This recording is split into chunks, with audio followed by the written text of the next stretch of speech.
Hello dear friends, welcome to Sharma teaching point. तो कल हम लोगों ने कल की वीडियो के अंदर हमने बात की थी, यानी कि जो इससे पहले वीडियो अपलोड हुई थी, हमने उसके अंदर class 10th chapter 15 over environment के बारे में हम बात कर रहे थे, हम पढ़ रहे थे।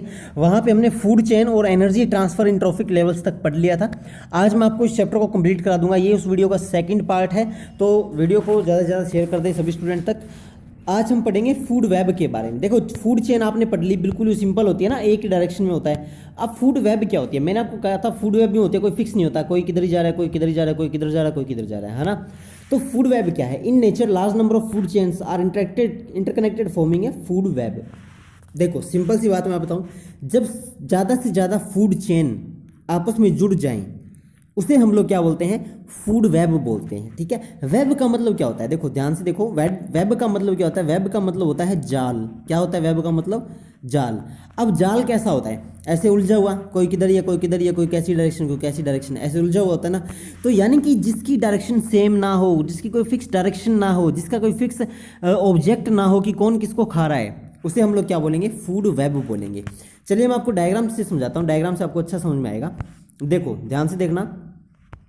हाँ, अब एक बात देखो, ये है फूड वेब का डायग्राम। अब फूड वेब कैसे? यहाँ पे ये देखो, ये है लैंड, यानी उस वाटर के अंदर। ठीक है, वाटर लैंड के अंदर इस पौधे को स्कॉर्पियन ने खाया, स्कॉर्पियन को खा गई फिश को खा गया ये वाला। ठीक है, हंस। अब हंस को खा गया टाइगर। अब इस हंस को भी टाइगर खा रहा है। यहीं अगर हम दूसरी बात करें तो क्या होगा? दूसरी बात यहाँ पे आप देखो, ये जो है इस प्लांट को खाया रैबिट, यानी कि खरगोश ने, खरगोश को खा गया उससे कोई और जानवर। ठीक है, उसके बाद में उसको किसी और ने खा लिया, उसके बाद में उसको ये जो है इसको किसने खा लिया? टाइगर ने खा लिया। अब देखो, टाइगर यहाँ से भी खा रहा है, टाइगर यहाँ से भी खा रहा है। ठीक है, उसके बाद यहाँ पे देखो आप, ठीक है, यहाँ पे कैसे, ये जो है इस प्लांट को खाया इस बड़े प्लांट ने, इस बड़े प्लांट को खाया फ्रॉग यानी कि मेंढक ने, मेंढक को खाया सांप ने। अब सांप को ईगल भी खा सकता है, सांप को पिकॉक यानी कि मोर भी खा रहा है ना। खास बात देखो, सांप को ईगल भी खा रहा है और सांप को पिकॉक यानी कि मोर भी खा रहा है। तो देखो, एक डायरेक्शन ऐसे जा रही है, एक डायरेक्शन ऐसे जा रही है, कोई फिक्स डायरेक्शन हुई क्या? फूड चेन में क्या था? ओनली ईगल खा रही थी। इसके अंदर क्या है? ईगल भी खा सकता है और मोर यानी कि पिकॉक भी खा सकता है। अब पिकॉक सांप को भी खा सकता है, पिकॉक इस प्लांट को भी खा सकता है। ठीक है ना। तो ये क्या है? ये फूड वेब है, यानी कि जिसके अंदर उलझ पुलझ हो। ठीक है, वो क्या है? फूड वेब होती है।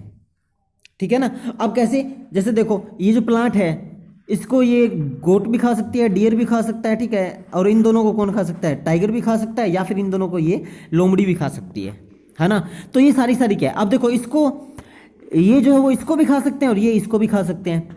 ठीक है, तो ये क्या है? ये एक फूड वेब होती है, यानी कि जिसके अंदर अलग अलग तरह से अलग अलग ऑब्जेक्ट्स हों और जिसका फूड कोई बेसिकली डिफाइन ना हो, उसे हम लोग क्या बोलते हैं? फूड वेब बोलते हैं। आई बात समझ में? ठीक है, चलिए नेक्स्ट देखते हैं क्या है। आप देखो, ये तो थी फूड वेब। अब है एनवायरमेंटल प्रॉब्लम्स क्या क्या होती हैं। देखो, changes in the environment affect us and our activity change the environment around us, human activities leads to pollution, deforestation, etc. देखो, एनवायरमेंटल प्रॉब्लम्स कैसे कैसे हो सकती है? एनवायरनमेंट के अंदर जो चेंज होता है वो हमारी एक्टिविटीज़ की वजह से होता है। कैसे? मान लो धुआं है, जैसे अब हम दिल्ली का एग्जांपल लें, दिल्ली का एग्जांपल हम लेते हैं। वहाँ पे काफ़ी सारा स्मॉग यानी कि धुआं इकट्ठा हो रहा है। क्यों हो रहा है? वो किसान जब पराली जलाते हैं वो धुआं ऊपर जाता है, एनवायरनमेंट में कोल्ड शट की स्थिति में आता है, वो पोजीशन ले लेता है, उसके बाद वो फैल जाता है पूरे स्टेट के अंदर। तो वो किसके द्वारा हुआ है?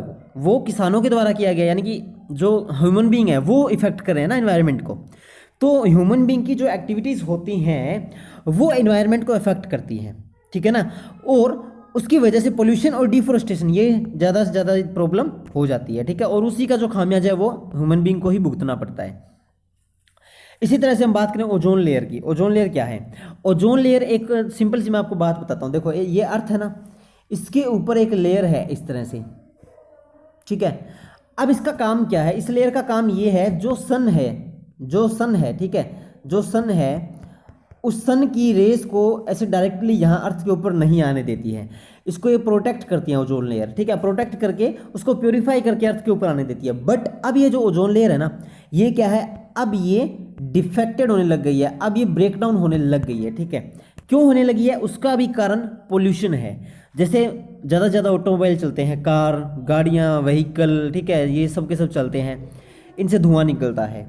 एसी चल रही है, एसी के अंदर से गैस जनरेट हो रही है। रेफ्रिजरेटर यानी कि फ्रिज चल रहा है, उसके अंदर से गैस जनरेट हो रही है। वो गैस एटमॉस्फेयर में जा रही है। अब एटमॉस्फेयर में जाने के बाद वो जो गैस है वो कहाँ जा रही है, ऊपर ओजोन लेयर के पास जा रही है, और वो ओजोन लेयर को ब्रेक डाउन कर रही है। उसकी वजह से क्या हो रहा है, उसकी वजह से जो डायरेक्ट जो सनलाइट है वो डायरेक्ट हमारे ऊपर आती है, अल्ट्रावायोलेट रेडिएशन जिसे बोलते हैं, ठीक है। और वो क्या है, वो डायरेक्टली हमारी स्किन के ऊपर गिरती है, और उसकी वजह से क्या होता है, हमारी स्किन के ऊपर डैमेजेस यानी कि डिजीजेस यानी कि बीमारियां आने स्टार्ट हो जाती है, ठीक है। तो देखो क्या कहता है, ozone layer is a protective blanket around the earth, एक तरह से कंबल है अर्थ का, ठीक है, which absorbs most of the harmful ultraviolet radiations. Harmful ultraviolet radiation मतलब जो सनलाइट की जो रेडिएशंस होती है ना, उसको वो क्या करता है, एब्जॉर्ब कर लेता है, और वो क्या करता है, फिर प्रोटेक्ट करता है अर्थ को उन अल्ट्रावायलेट रेडिएशंस से, ठीक है। thus protecting living beings from many health hazards such as skin cancer, cataract, destruction of plants etc, ठीक है। तो इसकी वजह से क्या होता है, जो ह्यूमन बींग है वो बच जाता है स्किन कैंसर, कैटरैक्ट ऐसी बीमारियों से। बट अब ओजोन जो है वो डिफेक्टेड हो रही है, तो स्किन कैंसर वगैरह की जो प्रॉब्लम्स है वो बढ़ रही है ह्यूमन बींग्स के अंदर। प्लांट्स आप देख लो, बर्न आउट हो रहे हैं, जल रहे हैं अपने आप खड़े खड़े, ठीक है। जंगलों में आग लग रही है, फॉरेस्ट फायर आपने सुना होगा ना, वो किसकी वजह से होता है, इसी की वजह से होता है, ठीक है। नेक्स्ट है ozone layer is present at higher levels of atmosphere that is stratosphere, ठीक है। ओजोन लेयर कहाँ प्रेजेंट होती है, स्ट्रेटोस्फेयर में होती है। आपको पता है स्फीयर्स, ठीक है, अर्थ के स्फीयर्स आपको पता ही है।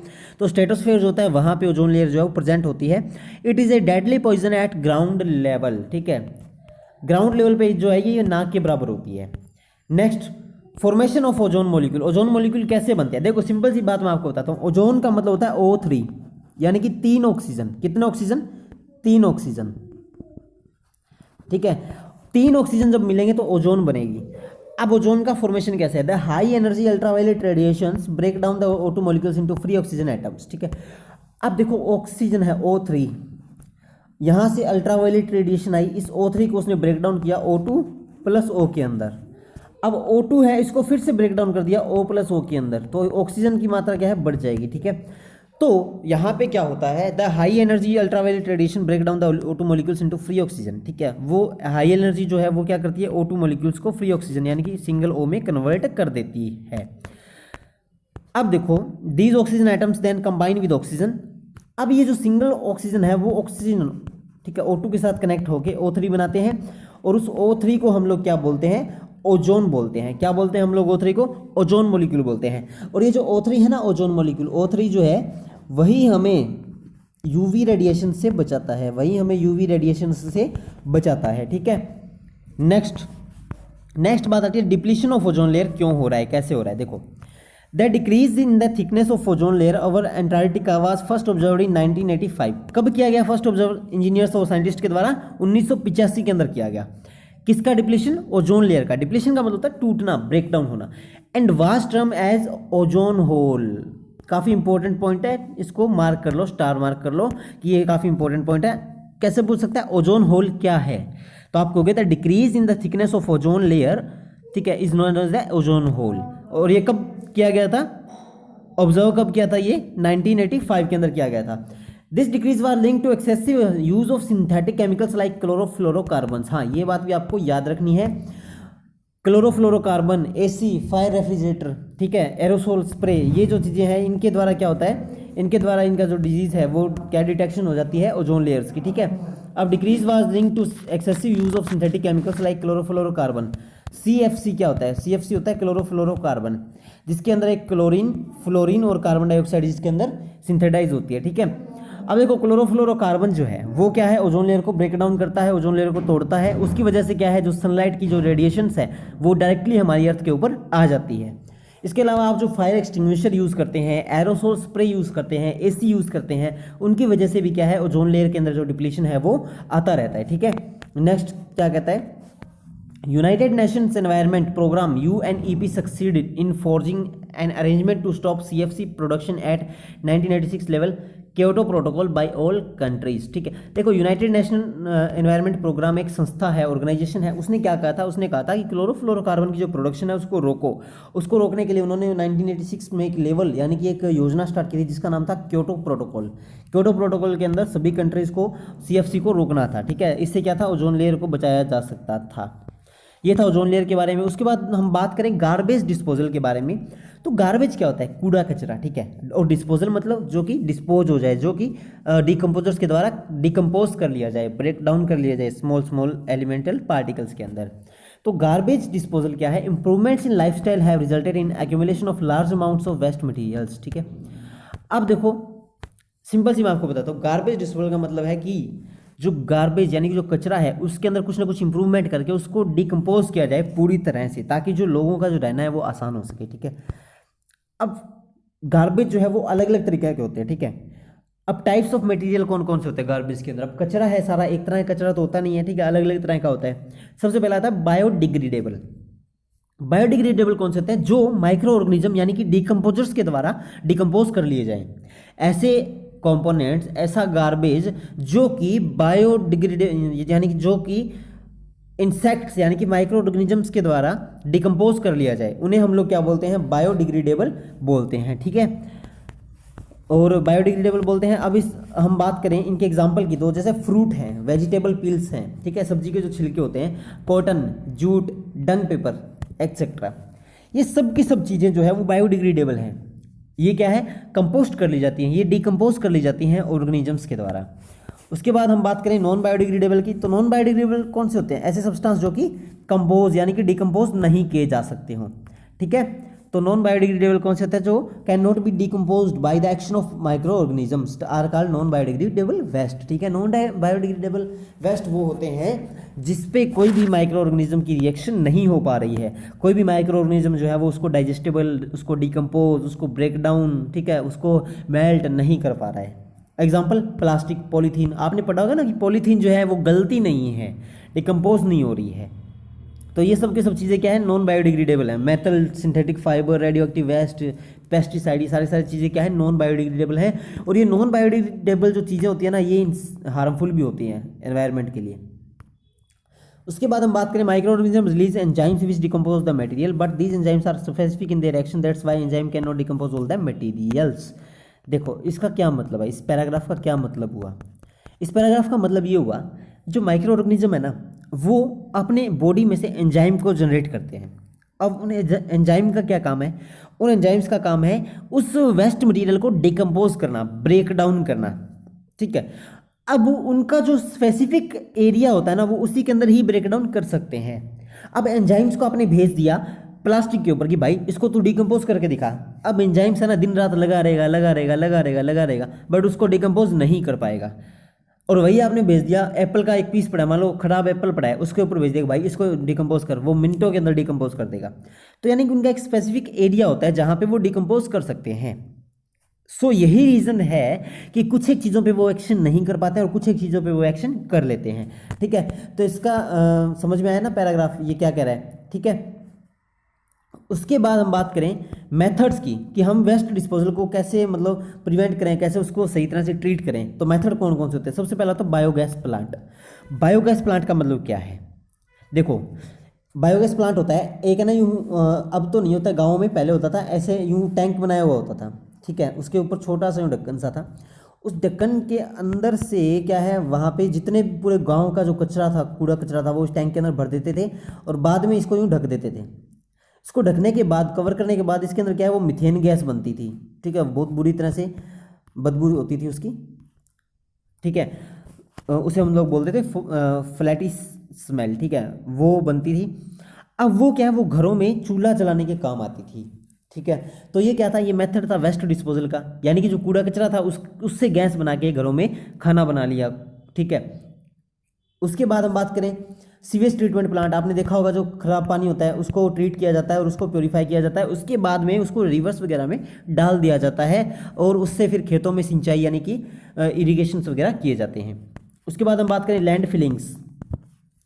ठीक है, ये आपको याद रखने अच्छे से, बोर्ड एग्जाम में आए तो आपको लिखने हैं। लैंड फिलिंग्स क्या है, the waste are buried in low lying areas and are compacted by rolling with bulldozers. Land fillings कैसे, जैसे देखो मान लो यहाँ पे एक खड्डा है, उसके अंदर कचरा डाल दिया, ठीक है, उसके ऊपर रोलर चला दिया तो वो खड्डा क्या है, भर जाएगा, ठीक है। तो इससे क्या होगा, इससे कचरा भी यहाँ पे चला गया और इस खड्डे का निर्माण भी हो गया, ठीक है, कंस्ट्रक्शन भी होगा, इसकी वजह से ये खड्डा नहीं रहा, ये पूरी पूरी सरफेस बन चुकी है, ठीक है। उसके बाद हम बात करें कंपोस्टिंग। कंपोस्टिंग क्या है, ठीक है, कंपोस्ट पिट के द्वारा उसको भर लो। कैसे, जैसे मान लो यहाँ पे आपने कचरा इकट्ठा कर दिया, उसके बाद इसके ऊपर कंपोस्ट मटेरियल डाल दो और उसको ऊपर मिट्टी से ढक दो, तो वो क्या है, वो अंदर ही अंदर क्या करेगा, अंदर ही अंदर अपने आप को मेल्ट डाउन कर लेगा और बाद में वो मिट्टी ही बन जाएगा, ठीक है। इसे हम लोग बोलते हैं कंपोस्टिंग। और उसके बाद में जो कंपोस्ट की चीज़ है जो इसके अंदर थी, ठीक है, यहाँ से आप इस लेयर को हटाओ और जो कंपोस्ट की गई है उसको आप खेतों में डाल सकते हो। आपने देखा होगा ना गाँव के अंदर जो काऊ डंग वगैरह होता है उसको खेतों में डालते हैं, जिसे आप लोग बोलते हैं खाद, ठीक है, खाद, मैन्योर, तो उसका यूज़ भी कर सकते हैं। ये भी क्या है, गार्बेज डिस्पोजल है। उसके बाद हम बात करें रीसाइकलिंग, रीयूज़। रीसाइकलिंग का मतलब क्या है, जो नॉन बायोडिग्रेडेबल वेस्ट हैं उनको आप रिसाइकिल करते रहो। फॉर एग्जांपल आपके घर में बकेट है, वो प्लास्टिक की है, वो टूट गई, अब आपको क्या करना है, उसको वापस भेज दो कंपनी के अंदर। आप कबाड़ी वाले को कबाड़ देते हो ना, तो वो क्या होता है, वो रिसाइकलिंग है, वो वहाँ पे जाएंगे, वो बाद में वो कंपनी को देंगे, कंपनी उसको मेल्ट करेगी और उससे नई आइटम बना देगी, ठीक है, उसे हम लोग बोलते हैं रिसाइकलिंग। इससे क्या होगा, इससे कचरे का सही यूज़ भी हो जाएगा। उसके बाद रीयूज़। रीयूज़ का मतलब क्या है, ऐसी आप कन्वेंशनल टेक्निक ढूंढो जिससे आप उसको अलग अगेन एंड अगेन आप यूज़ कर सकते हो, ठीक है। जैसे एग्जाम्पल के लिए मान लो ये एक एग्जांपल है, न्यूज़पेपर फॉर मेकिंग एनवेलप्स। इसके अलावा एक सिंपल सा एग्जांपल बताता हूँ आपको। मान लो एक वाटर बोतल थी, ठीक है, वाटर बोतल जो है कुछ इस तरह से, ठीक है, वाटर बोतल थी आपके पास। अब वाटर बोतल मान लो यहाँ से टूट गई है, तो आप इसको क्या करो, इतना इतना कट कर लो। कट करने के बाद ये सरफेस ऐसा हो जाएगा, ठीक है। अब आप इसके अंदर अपने ऐसा बन जाएगा ना सरफेस। अब आप इसके अंदर अपने पेन रखो, पेंसिल रखो, इरेजर रखो, शार्पनर रखो, कुछ भी रखो, तो इससे क्या होगा, इसका रीयूज़ हो गया है, ठीक है। यानी कि जो चीज़ खराब हो चुकी है ना, उसका दोबारा से यूज़ करना रीयूज़ कहलाता है, ठीक है। तो ये सब चीज़ें आप करोगे तो उससे क्या है, आपका जो वेस्ट मटेरियल है वो डिस्पोज हो जाएगा और इतना पोल्यूशन भी नहीं रहेगा और हमारा एनवायरनमेंट बिल्कुल शुद्ध रहेगा, ठीक है। तो ये जो था, ये आज आपका चैप्टर कंप्लीट हो चुका है। हाफ चैप्टर मैंने इस वीडियो में करा दिया, हाफ चैप्टर इससे जो पहले मैंने वीडियो अपलोड किया जस्ट उसके अंदर करा दिया था। ये आपका चैप्टर कंप्लीट हो चुका है। तो आपको कैसी लगी वीडियो कमेंट कर देना, अगर समझ में नहीं आया तो भी आप कमेंट करके बता देना, मैं आपके कमेंट का रिप्लाई जल्दी दूंगा, ठीक है। मिलते हैं नेक्स्ट वीडियो में, तब तक के लिए जय हिंद, जय भारत, बाय, टेक।